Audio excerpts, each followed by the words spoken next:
আমাদের গ্রামে 80 বছরের খুনখুনি মহিলা রাস্তা দিয়ে যাওয়ার সময় আমাকে দেখে নেই পাট, ওসব দিকে না তাকায় আজকে আমি গরু বিক্রি করে নিব সবার প্রিয় black T shirt. Hey guys, কি অবস্থা সবার? কেমন আছো তোমরা সবাই? আশা করি তোমরা সবাই অনেক অনেক ভালো আছো। আর গাইস, আমি কিন্তু আজকে অনেক বেশি ভালো আছি, কারণ আমার অনেক ফেভারিট, আমার এক প্রকার ইমোশন বলতে পারো, ব্ল্যাক টি শার্ট আজকে কিন্তু একটা ইভেন্টের মাধ্যমে ব্যাক আইছে। মোটামুটি শরীরে একটা ভাব আইছে না? শরীরে তো ভাব আইছে, তাই ওদিকে আমি আমার গইলের গরু বিক্রি করে ডায়মন্ড টপ করে চলে আসলাম ব্ল্যাক টি শার্ট নিতে। তো যাই হোক, এখন স্পিন শুরু করে দিব। আর দেখতে পাচ্ছেন গাইস, আমার আড়িতে 11,000 প্লাস ডায়মন্ড আছে। দেখা যাক গাইস এই ডায়মন্ড আমি পাই কিনা। গাইস প্রথমে এখানে কোনো সোলো স্পিন দিয়ে নিবো, যাতে গ্যারানা বুঝতে পারে যে আমরা গরিব।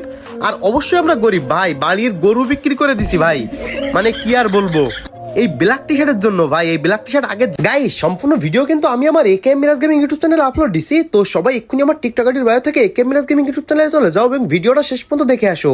আর হ্যাঁ গাইস, ইউটিউবের ভিডিওতে কিন্তু 3টা উইকলি গিভওয়ে করতেছি, তো সবাই ইউটিউবে গিয়ে ভিডিওটা দেখে আসো।